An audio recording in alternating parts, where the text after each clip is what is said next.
Welcome to the Michael Singer podcast, presented by Sounds True, in partnership with Shanti Publications.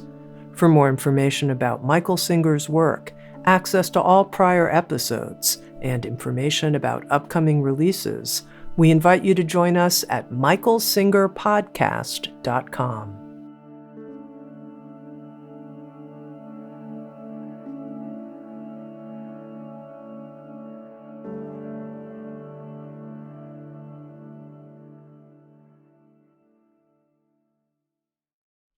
Jai Gurudev, Jai Masters.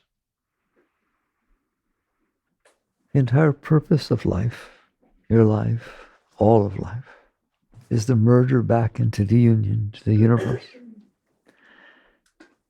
To do a real short course in evolution. Real short. The divine force, Chit Shakti, conscious energy, it's all one force. Consciousness and energy are the same force. Just like electromagnetism. They thought there was electricity. They thought there was magnetism. They found out they're the same force, electromagnetism. So Chit Shakti, conscious energy, is the original force. Is that which was in the beginning, that which will be in the end. It is aware of its being, and is the creator of all things. When, for whatever reason, Meher Baba said on a whim, the divine force, infinite, eternal, decided to express itself, played the game. In India they call it God's Leela, God's dance, God's sport. All it had to do was vibrate. That initial vibration spread across the universe. And that is the beginning. The Bible says, in the beginning was the Word, and the Word was with God. That's so deep to the yogi. It's that initial vibration, which now quantum physics has found out, that initial quantum field vibration, the agitation of the quantum field, created all the subatomic particles, quarks, leptons, bosons. They're just vibrations. They're not things. There are no particles. They're just vibrations. That's how close you are to understanding or having some understanding of the divine force. Physics doesn't know what caused the quantum field. The yogi does, because they went there. Since it's made of consciousness and conscious energy, you can be that. You can go there. You can merge with that. We're not going there right now. It vibrates. That creates form. That's where form came from. There really is no mass or matter. There's just these vibrations which interact with each other due to their properties, and they attract. They pull together. Two up quarks and a down quark made a proton. But those quarks are not things. They're just vibrations in the field of energy. And they have properties. And that's what happens. And science right now can build the entire universe as you know it. We're going to come back to this shortly. Everything in this room, everything you've ever seen, everything that is, black holes, galaxies, everything is the manifestation of those vibrations turning into the subatomic particles, putting themselves together into atoms, molecules, compounds, and then you're looking at this. Well, why does it look like this?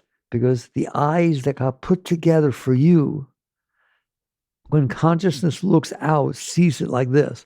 The eyes are made of quarks, leptons, and bosons, and atoms, and what you're looking at is made of it. But wow, look what it looks like. If that doesn't blow your mind, you got problems, because that's what is. We said evolution. I'm not going to get into it. That is the primal force that created the initial vibrations. Shakti. That force, the power of creation is Shakti, force. Well, what about consciousness? When the divine created this Leela, this game, consciousness dealt with form. Mestre had a song called Spirit and Nature Dancing Together. So consciousness, which is infinite, all-knowing, and the creator of all things, came down and danced with form. In what form? Rocks, mountains, just things that don't seem to be conscious. Yogananda made a big deal of the fact that even a rock has consciousness. It's just so low, it's vibrating so low that it can't express itself. It can't do anything. And so evolution, close to Darwin, but spiritual evolution, transcends what Darwin talked about. It includes Darwin. So anyone who thinks that Darwinian evolution is against spirituality, that's ridiculous. What it's saying is, when the original creation throughout all the galaxies and the whole thing created form, consciousness was part of it. But the trouble is that form was so gross, it was so dense, that consciousness could not express itself. And so what it did, its game, is to constantly reach out to try and bring form, matter, and consciousness to a point where it could be a plant, an amoeba. What? A plant can reach out. It can't walk around, but it can reach out toward the sun. That's what it does. There you have the sun being one form of creation, and you have consciousness expressing itself as the form pulled together as a plant. And so then it becomes a plant, and then it reaches out over millions of years and becomes a fish, becomes something in the waters, and then that crawls out. That is all consciousness reaching out to express itself through form. And so form evolves and consciousness evolves. It doesn't really evolve, it's already perfect. But it created this dance, and it's playing by its own rules. And so basically it comes up, then it becomes a fish, then it becomes an animal, okay? And all the different living creatures are all consciousness reaching out to express itself more. There was some time, some years ago, many years ago, where they found out that the DNA structure, that inside of DNA, they thought there was millions of junk DNA. They called it junk DNA. It wasn't making the DNA chains, the DNA structures that make everything, that make all of life. All right? Your DNA makes a child. It knows how to make a child. Well, what is the junk DNA? They have found out there's no such thing as junk DNA, that those millions of molecules that don't seem to be participating are what cause things to change. That's why they believe that psychological things can cause physiological sickness, because it just affects the DNA. It affects the structure. I don't want to get into that. So now I hope you can see evolution taking place, which is the combination of consciousness reaching out. It's constantly reaching out so that it can move better, so it can experience better, so it has a better nervous system, it has a better muscular system, has a better skeletal system. It just keeps reaching out through all of creation. All living things evolve. There's a story of Darwin when he went to the Galapagos Islands. The different islands had these birds, and the islands were some distance from each other, and enough to where the birds couldn't fly that distance. And on some islands, that exact bird had a very short beak. And on other islands, the exact bird had this big, long beak. And he looked at it and looked at it. Eventually, he realized that is evolution. That is survival of the fittest. That is adaptability. On one island, the seeds that the birds were eating were readily available on the ground. On the other island, it was very rocky and stony. And there were crevices in the rocks, and the seeds fell down there. And they had to evolve for the beak to grow. That's why it grew, right? It grew in order to be able to dip down into the crevice and pick up the seeds. That's what Darwin means by survival of the fittest. But that sounds like, oh, let's go fight with each other. It has nothing to do with that. It has to do with the fact that the consciousness inside is trying to evolve. It's trying to reach out to become wholer. So in order to do that with that bird, it grew a bigger beak. The DNA actually changed out of necessity over time, long time. And so animals came up. And sorry to tell you, you really did. Your body, you didn't, but your body evolved from the apes. Of course it did. And it comes up, and now the ape is able to run, is able to walk, is able to swing on the trees, able to eat different kinds of foods. It's much more adaptable. So what happened eventually, it evolved, and now your physical form, it doesn't need to evolve more. It doesn't need wings. You learned how to fly with airplanes. It can travel at tremendous speeds. Why? Because not only did the physical body evolve, but once that evolved enough to where consciousness can now express itself and pick up everything, right? But now what happens, evolves, is emotional and mental. That evolution happens at the higher planes. And you are doing the same thing right now. You're learning to reach out and try to become adaptable to the circumstances that are around you. You can handle different relationships. You can handle different things. Your human body can live in the Arctic and live in the rainforest. It can eat meat and it can eat fruit. And some claim they're breatharians. Okay? Anything's possible. It's just basically the divine force is reaching out through all of form, and form is growing, evolving at the same time. So consciousness becomes closer to God. The fact that you have a mind that can think, that can create AI, I don't care whether you like it or not, give me a break. The monkeys didn't do that. And we didn't find it somewheres. You evolved enough to where the mind was so brilliant, that's God expressing himself, herself, that you're able to do tremendous things. There's like almost no limit. You can fly to the moon. You can go to Mars. You can send spaceships outside the solar system. Who did that? Not your physical body. You needed the physical body. If you didn't have the physical body, you couldn't have done that. But the physical body evolved enough, and consciousness is growing with it, and consciousness is causing the growth.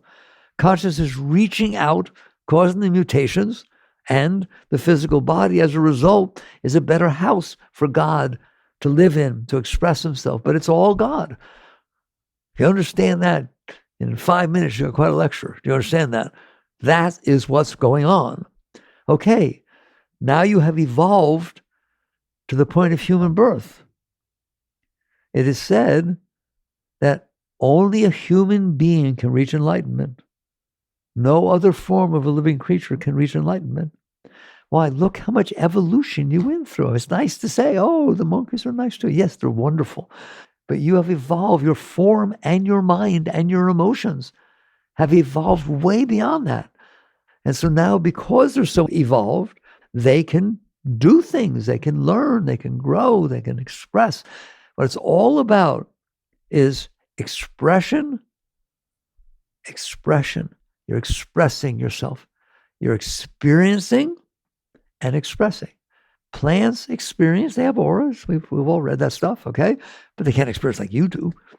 And basically, remember that.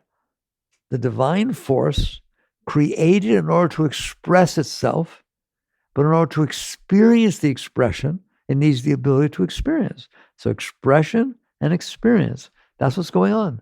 You do it every day of your life. You're expressing yourself and you're experiencing the world around you. Okay, so now Mazel Tov. You've evolved to human form. You've evolved to the highest right now. Are we all at different levels? Of course we're at different levels. Why? Because part of your evolution, major part of your evolution, is that you're expressing yourself.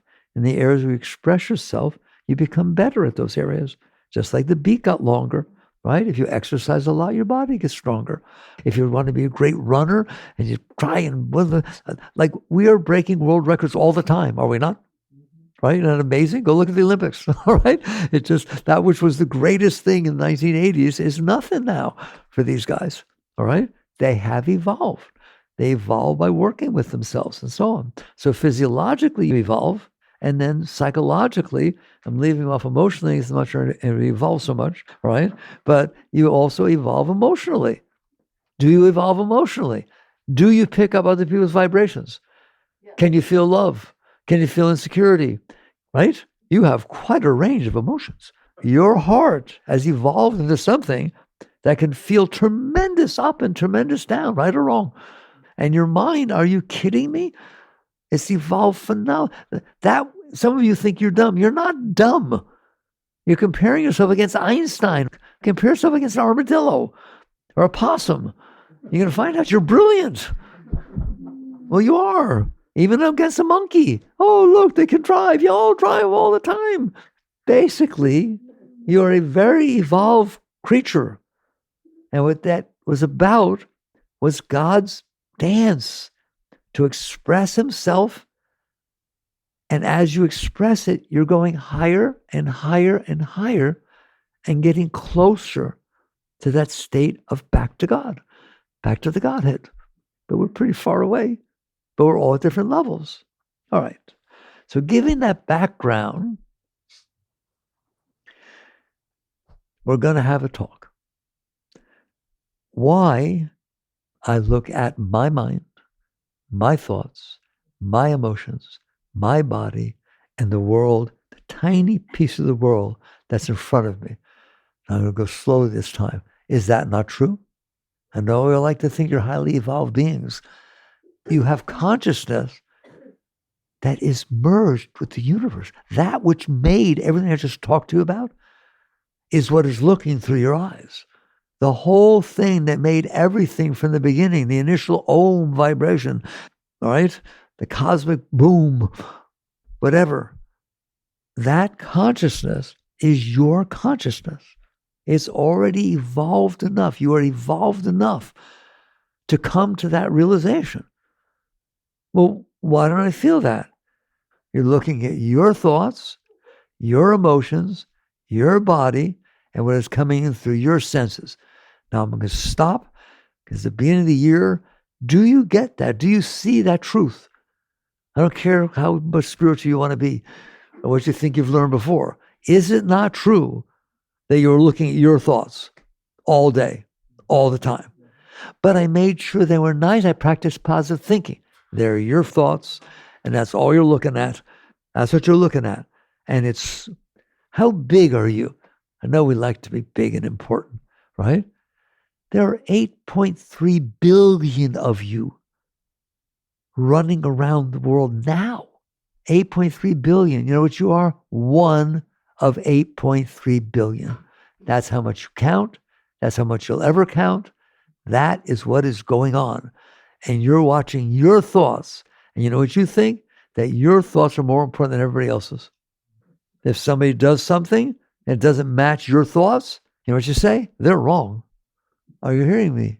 I know you don't like it, but once in your life, you have to catch on to realize you have a little fishbowl over your head, and it's very little. And there's little fishy thoughts floating around in there. They're very fishy. Little fishy thoughts swimming around in there. And that's what you listen to every single moment of your life. Yes, they've changed. You have evolved. Things change. You've had experiences. And all those experiences leave impressions on your mind and on your heart, and they generate your thoughts and your emotions. It's that simple. And not a single emotion or a single thought that you have that is not based on experiences that you had before. And not even all experiences. I teach you all the time. The ones that got stuck. How do they get stuck in there? They don't get stuck. You hold on to them. Who does? You, the self, the consciousness, the indwelling being. Something comes in from outside. Does everything come in from outside? Everything all over the world simultaneously come into you from outside? No, just the little tiny bit that your senses pick up. That's a pretty small area, isn't it? Is it not? That's a tiny little area. And it picks those up, and you then decide what you want to hold on to, what you don't. I like that. I didn't like that. Who are you? Who are you to like or not like what evolved from the beginning all the way up and expressed itself as everything, and you're only seeing this tiny little bit? How much of everything do you see? And right then, I wanted you to think about everything on the planet Earth. What about all the other galaxies and everything? Everything is everything. It's all made the same way.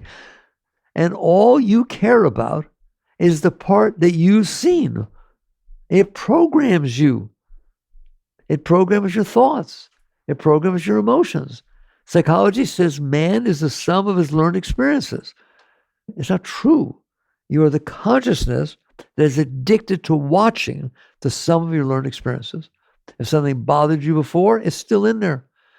If something you really, really liked before, you want it to happen again, it's still in there. Why? There's always a new moment unfolding in front of you, not for you. The truth of the matter is, you're not even picking up a fraction of what's in front of you because it has to pass through what you held inside of you from before. Good, bad, right, wrong, like, dislike, better, worse, desirable, undesirable. They're not out there. They're not part of what you're looking at, are they?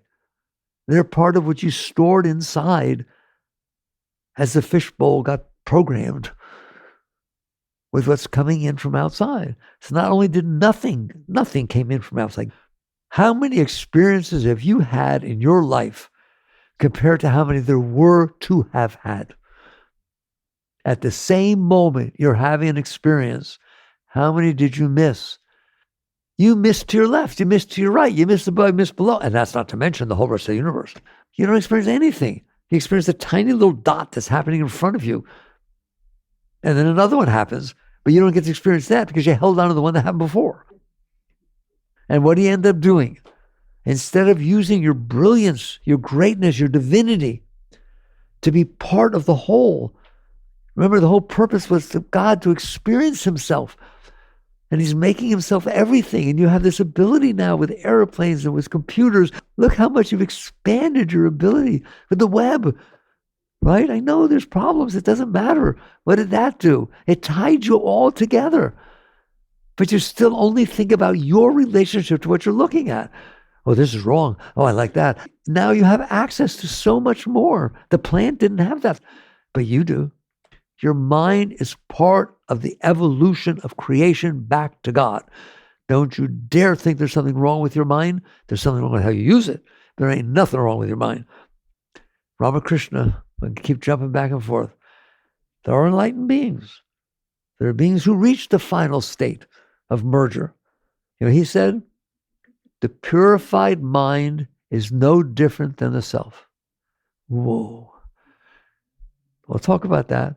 The purified mind is no different than the self. So we're just dealing with this mind that's a fishbowl of your past experience, limited to the purified mind is no different than the self. What does that mean? It means if you didn't build this garbage inside your mind that limits it to you and your experiences, it is as expansive as the self. That's who you are. Christ said, my Father and I are one. That included the vibrations of the mental plane, the emotional plane, everything. It's all one. But you won't let it be because you're addicted to staring at what's going on in your mind. I think you understand that. You have a voice going on inside your mind. They call it the voice of the mind, the voice inside your head. I don't care. That is drawing your consciousness down to it all the time. Why does that voice talk about what it talks about? Because you stored these impressions in your mind and in your heart from past experiences you had. I'm going to say something you won't like. Of what meaning were those past experiences? At the time you were having them, they were the total meaning. Be here now. Right? The eternal now. Only one thing exists. Now. All right? The other already went bye-bye, and the other hasn't happened yet.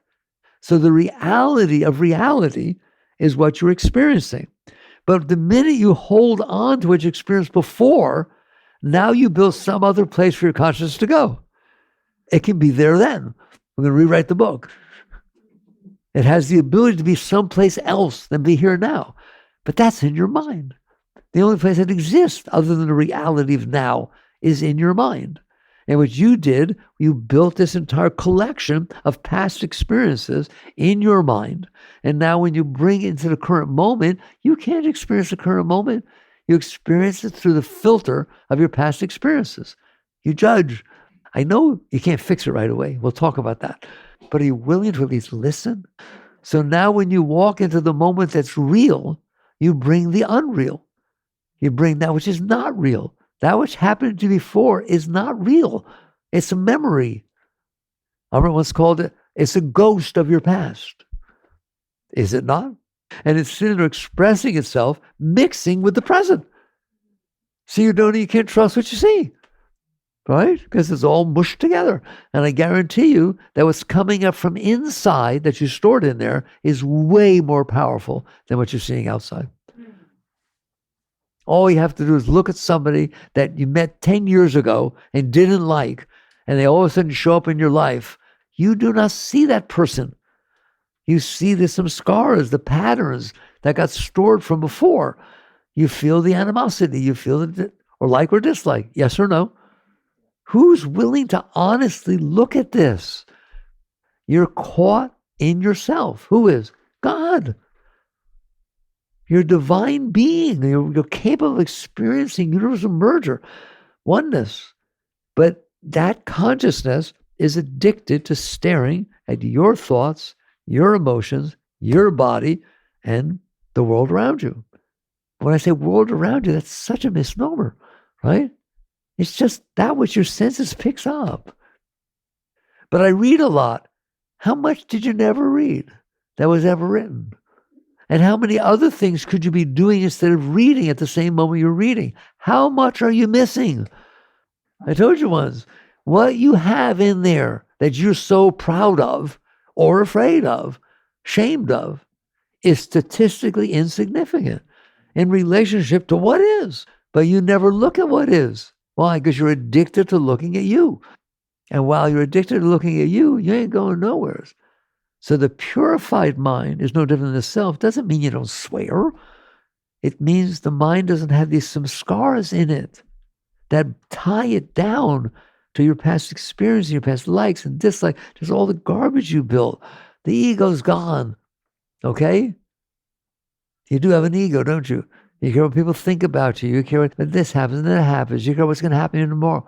I, me, mine. If I tell you, what's going to happen tomorrow, you'll find out. You don't like that. No way. I'm going to leave it to chance.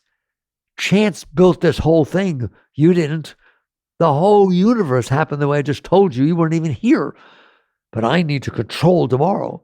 And I need to control yesterday. I don't like what happened. And I will never like it. And of course it causes suffering. Anybody with their head straight would be suffered by what happened to me when I was young. What in the world are you doing? You're basically creating this artificial thing inside your mind and saying, this is me. I'm the one that had these experiences. But you don't say that. You said, I am me. You define yourself, your self-concept, by what you built inside that fishbowl. So now we've laid the groundwork for where you came from, and that took millions and millions and millions and millions of years, okay? When you dropped out of that womb, wow, were you given gifts? Phenomenal eyesight, hearing, taste, touch, smell, mind, emotions, a heart. You were given everything. The problem is, and I've told you this before, what happens is, as you move through your journey, you have experiences. They come in. Okay, you didn't experience much, but you did experience some stuff. Again, remember, what you're experiencing had to fit within the realm of your senses. How much is outside that realm? It's enormous. It's unbelievable. But you don't like to think about that. Makes you feel small. The funny part is, this is small. You're not. The consciousness is not small. It's the entire universe. But if you limit it to staring at the tiny little nothing that you've experienced, then it feels small. It doesn't feel right. So basically what happens is, once it happens, we end up with these impressions inside. Some are comfortable, some are not. We hold on to both. If it's extremely comfortable, we don't want it to go away. If it's extremely not comfortable, we don't want it to happen again. But in order to know we don't want it to happen again, we have to keep it. I have to hold on to it because I didn't like it. Why do you hold on to that which you didn't like? You do, don't you? That's what suppression is, all Freudian stuff. You couldn't let it go. You couldn't handle it. So you held on to it, mostly out of fear that it will happen again, mostly out of trying to manipulate the world so it be the way you want it to be. And so now you go outside And your entire life, I hate to tell you this, your entire life becomes, how do I manipulate the moment in front of me and the moments that will be in front of me so they match what I decided fits inside of me based on what I kept from my past. That's how you decided what you like and dislike, your past experiences. How do I manipulate people, places, things, every single thing out there so that when it comes in, it matches what I stored before? If it matches, what do you say? Whoopee! If it doesn't match, we say, oh. So it's not about the world. It's about you got lost in the personal self. That's the fall from the garden, by the way. I don't want to get into it. It was just one divine being experienced what he created until you fell, until you got caught in your likes and dislikes and your personal self. All right? Okay, now we have a groundwork. What I ask of you, are you willing to look right now at what's in front of you? Don't move, don't do anything. Can you see it and hear it? Okay? How hard was that? How much effort, how much meditation did you need to do so that when you open your eyes, there's something there? Zero. How much mantra? How much devotion? How much belief structures? What do you need so that you can be here now, right here, right there? There it is, right now. Right? Just a minute. No more of a thinking. Just the moment you open your eyes, it's there, is it not? Okay?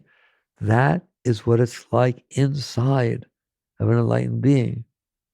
The same as they can see the outside. Why? Because it's there. They don't have to do anything. They just see what's there. They see the inside exactly the same. There's no hidden thoughts. There's no messed up emotions. There's just awareness, seeing, just seeing. Outside, inside. That's be here now. Right? And that doorway brings you up. You don't have to do a single thing. As you start to reach those states, you will feel this energy pulling you up, constantly pulling you up. Whereas now it's pulling you down. You're being distracted by some scars, distracted by your likes and dislikes, what you want and what you don't want, what somebody said yesterday. You're being pulled down. It's always down. When you're done with that, the Shakti pulls you up, pulls you up. The whole rest of that path is not about doing anything. It's about letting go. They say it's neither about doing or not doing. Of course not.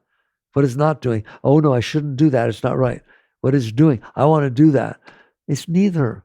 It's just being. You're just there. And when you're just there, there's nothing else forcing you in or out or down or up. You can experience reality inside and out. And when you're that clean meaning you have not stored this garbage inside of you that is distracting your consciousness constantly, every moment, down to your thoughts, your emotions, your body, and what's in front of you. Okay? Because that's an addiction. You're really caught in that, aren't you? You don't think you're caught in that because you've never been out. Get out for one moment. You have one really deep meditation, not even for a minute or 2 minutes. You will never be the same for the rest of your life because you saw that there's out. That the very consciousness that is staring at what should I do? How can I help people? What can I do? Why did I do that? I shouldn't have done. The very consciousness does not have to be looking at that. That's why people do some drugs and psychedelic stuff like that. Fine, I don't judge anything. It ain't going to last. I can tell you right now. Why? You can get out and have experiences, but over a period of time, some scars are still there. They're going to pull you back in. And then, unfortunately, it becomes an addiction. It becomes a crutch. The only way I can get high, come on, talking to you maturely, give it a positive spin. The only way I can get high is to use a drug, is to somehow stop myself from staring at myself. The true spiritual path is not to stop yourself from staring at yourself, to reach the point that there's no reason to stare at yourself. You understand that? It's just like, wow, why did I do that? Why was it so weird about the fact that in 5th grade, I answered a math problem and everyone laughed at me because it was wrong. And it still left this impression on me. I don't like math. I don't like 5th grade. I don't like the teacher. I don't even like people. I was scared they're going to laugh at me. You carry that inside of you. And so you catch on and you sit there and say, that's so silly. Why did I do that? You did it because you weren't evolved enough yet. The beak wasn't long enough. All right? You had not evolved enough yet. Well, how did you learn to evolve? I wouldn't say I learned. I would say life's experiences taught me. Life is my teacher. I went through a different thing, and I felt really bad in 5th grade when I got rejected with the math thing. Now I'm married, and we're getting divorced. And that same sense of rejection, that same sense of having done something wrong, that same embarrassment is coming up in me, except magnified many-fold. Well, what if you are given some teachings, given some guidance, and you learn to relax through that? You learn to say, okay, I'm here to evolve. And part of evolution is to handle, be adaptable, survive without protecting and fighting and pushing away. And you learn to walk through that situation. You now evolved. Life evolved you. That's what it's here for. It is not here for you to decide how you want things to be in front of you based on the garbage you stored inside of you from the past, and life is supposed to be that way. I'm sorry. Have fun, because you won't. That is not what life is here for. Life is not here to give you what you want. Life is here to make you understand, why do I want this? Why am I not okay with reality? Why am I not okay with the flow of creation that made everything, including me, and gave me a mind that's capable of being so screwed up, right? Or a heart that can be so sensitive. Life is giving you situations. Earth is a place that souls are sent to evolve. How are you doing? If you're trying to make every single thing be the way your samskaras want them to be, you are not evolving. You say, well, where can I live where nothing bothers me? Who can I be with that nobody criticizes me? How can I meet somebody that will never get divorced? They'll sign papers that guarantee, right? What are you doing? You're saying, I don't want to grow. I don't want to change. I like my beak. So life is not here to give you what you want. And it will not give you what you want. Sometimes it'll match. Sometimes things will line up. And you think those are the special times.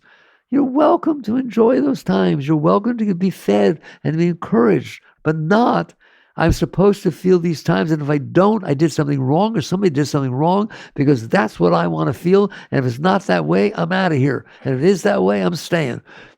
That goes for everything. And you wake up, and you realize that at some point, you learn to handle things. Why? Because they happened. You look at reality. You're not looking at what you want. You're looking outside. Let's talk about that for a minute. A wise being, a very wise being, when such a being looks outside, they see the moment that's in front of them that God created. That quantum field did not express itself 13.8 billion years ago. It is expressing itself every nanosecond. Otherwise, it wouldn't be here. Every atom is being created as it's being manifested.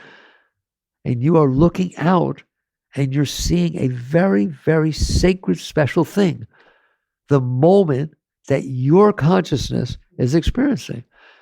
Why is your moment more important than anybody else's? Why is your moment more important than every moment that's going on at the same time?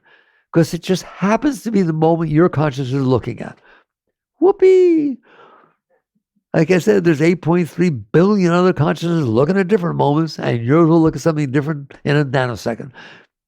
And so you learn to let go of yourself. You learn to not think that this moment, I would say, this moment is special, but not because of you. Every moment is special. Every moment is a moment in creation that the divine force is creating at the exact moment that's happening. Every moment, all over the universe, the stars, the moons, the black holes, every country, every single thing. It doesn't exist if that quantum field is not vibrating. Even the things you think are terrible, they are the quantum field vibrating, manifesting as atoms, manifesting, going through the evolutionary process of God reaching out, consciousness reaching out into form to express itself and to experience itself. Oh, but people are so ugly, people are so beautiful. It's all part of the dance. It's all part of consciousness evolving and experiencing. Hitler killed himself. He caused a lot of trouble beforehand, but in the end, look where he ended up. It all is a teaching machine. It all is going through its changes, and you are experiencing the moments in front of you. Is that good or bad? It's unbelievable that you have the right to experience one of these moments. There's hundreds and billions and zillions of them, and you get to experience one. How special are you? You're the only one experiencing that moment. As you go through your life, you're missing everything except this tiny little line, not even a pixel thick. They can't make a line thin enough, all right? And that's your line through all the moments that you're missing. Does that mean you're nothing? No, it means you have an important job. You are the consciousness of God experiencing his creation. That moment of creation. That's your job. That's your dharma. That's why you're here. You're not here to get what you want, to try to make the moment match what you held on to because you couldn't handle it before or because you liked it in 5th grade. You always dreamed of that. What are you doing? You're making the moment be about you. The moment is not about you. I don't care what they teach you. The moment is the result of the whole universal expression from the beginning of time, evolving, expressing, and ends up with your consciousness, God consciousness, looking down through those eyes to experience and express. That's what's happening. But you like to experience and express what you want, not that this is whole within itself. It's complete. The experience is complete. It is the result. What you are looking at is the result of all that ever was. It's all cause and effect evolving through time and space. And the moment in front of you is the holiest thing in the whole. Oh my God, it's unbelievable. But you don't want to experience the moment in front of you. You want to experience the moment you decided should be happening inside of you based on your past moments. And that's why it's a mess. And that's why there's suffering. What did Buddha teach? All of life is suffering. The cause of suffering is preference. That's what desire is, preference. I have made up a way that I want the moment in front of me to show up. If it does, I'm not suffering. If it doesn't, I'm suffering. That's the cause of all suffering. Do you understand that? He taught, Buddha's teachings are so deep, it's ridiculous. How do you end suffering, Buddha? End preference. How do you end preference? The Eightfold Path. Truth, the true natural way, the natural evolutionary way is be open to experiencing the experiences that are unfolding in front of you that hit the stuff you stored from before. Be open to experiencing the moments that are real, that are coming in and hitting the garbage, the likes and dislikes, preferences, hopes, dreams, concepts, views that you built based on your past experiences. It's going to hit those. Is that okay with you? Now we're talking real evolution. What if the Galapagos bird visited the other island and got embarrassed because the beak was growing so fast? No, my beak's not supposed to be like that. Yes, it is. You're from this island. It's supposed to be. No, it was nice and curvy. I need a beak job. And so basically you get to the point where you realize this mess inside of me, this personal self that I built in here, this ego, this self-concept of myself, that's not who I am. I am divine consciousness experiencing the moment of creation that is happening in this moment in time and space. It's not just in space, time too. Einstein time-space continuum. At this exact moment, this is what's in front of me. You guys are what are in front of me right now. If the two of them get up and I feel, oh my God, people are walking out, you didn't experience the moment. You experienced how the moment affected your garbage inside. Otherwise, the moment unfolds, and there you are with it. And if everybody gets up and walks out, you feel the same as if they didn't. There's a story of one of Ramakrishna's disciples. When Ramakrishna left the body, Vivekananda was a great disciple of his. He kind of took charge. And the different disciples, all very high beings. In fact, they hung around with that master. You can believe they were great beings. Vivekananda gave them jobs to do. All right, you teach this night, and then people will come, and you'll teach them this, and teach the master's teaching, and so on and so forth. Well, one night, Wednesday night, let's say, all right, Vivekananda's walking around, one of the monks are, and he walks by one of the classrooms where one of the monks that was told to teach this night, he walked by and he heard the teaching. He walked by and heard him talking, heard him teaching, and he looked in the room, and there was absolutely nobody in the room. Not one single soul. And this guy was teaching with all his heart.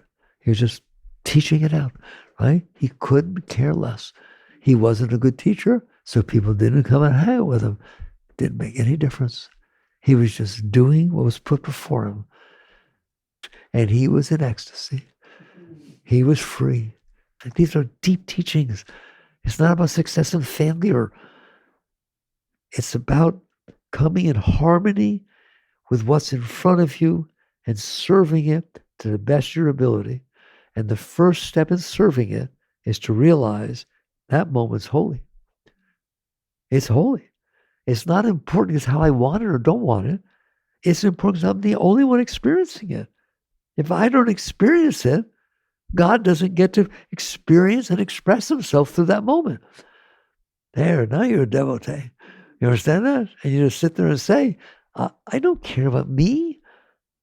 Not my will, but thy will. Die to be reborn is all the deep teachings. My consciousness is in here experiencing the reality of the expression of creation, of this moment. Not every moment, just this moment. And then the next, and then the next. Now you're a servant of God. Now you've died to be reborn. You've let go of all that personal garbage you built up, that when you interact with that moment, it's about you. If you're doing it the way I just talked about, it's about the divine force experiencing what it created. You know what God says to you? Get out of my way.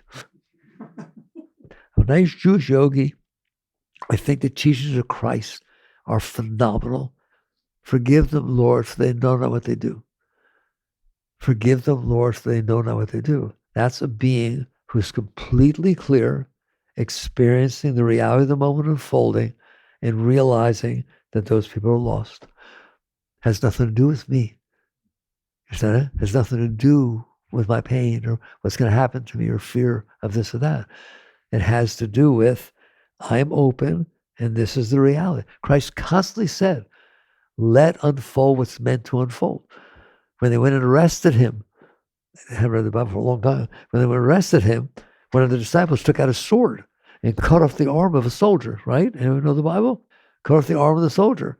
Christ said, no, do not resist. Picked up the arm and healed it, put it back on.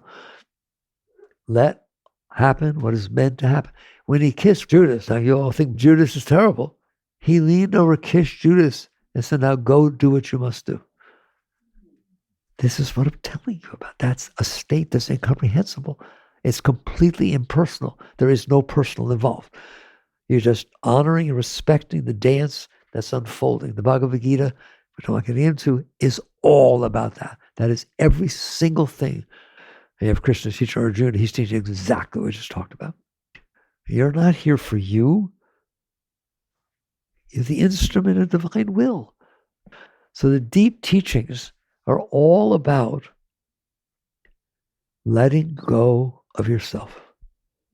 And if you're trying to get for yourself, you're not letting go of yourself. All right? And so you catch on that evolution, this whole thing about evolution, you're part of it. You're going through situations that, Mary Baba said, life is like sandpaper. It goes in two directions, giving, taking, and trying to shake you off so you're not caught in all this stuff. All right? It's liberating you. It's not hurting you. It's liberating you. The more you go through situations, of course they're difficult. Why are they difficult? Because they're hitting your stuff. If you didn't have stuff, it wouldn't hit it. He has different stuff than you. She has different stuff than her.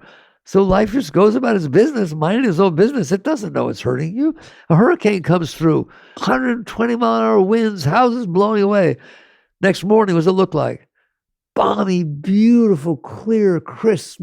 It didn't even say it was sorry. Did it? Nature unfolds. Can you handle it? That's what it's about.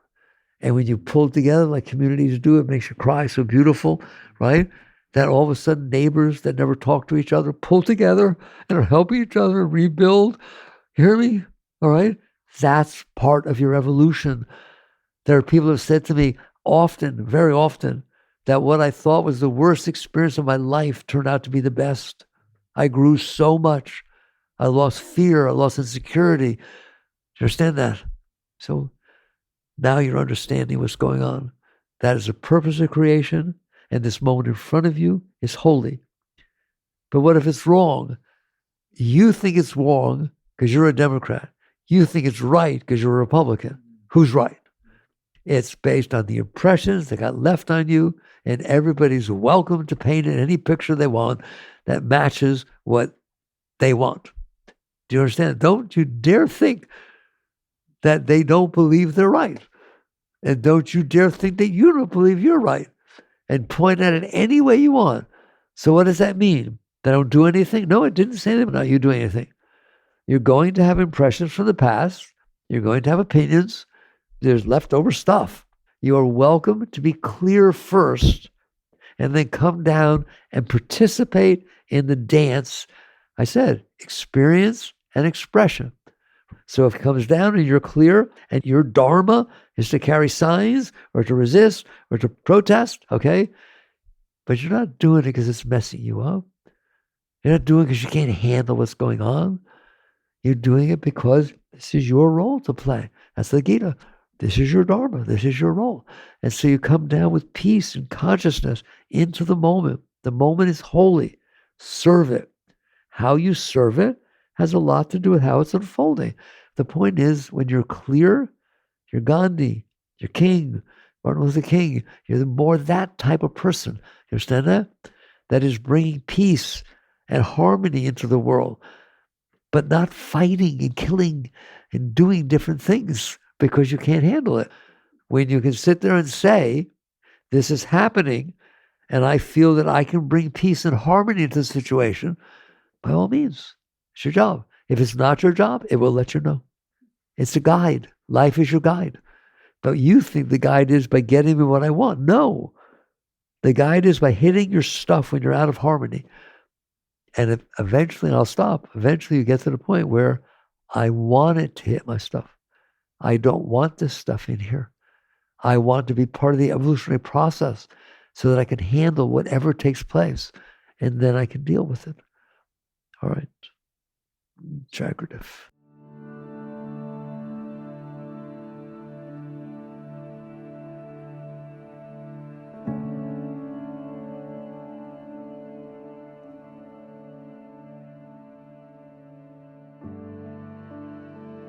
You've been listening to the Michael Singer Podcast, produced by Sounds True in partnership with Shanti Publications.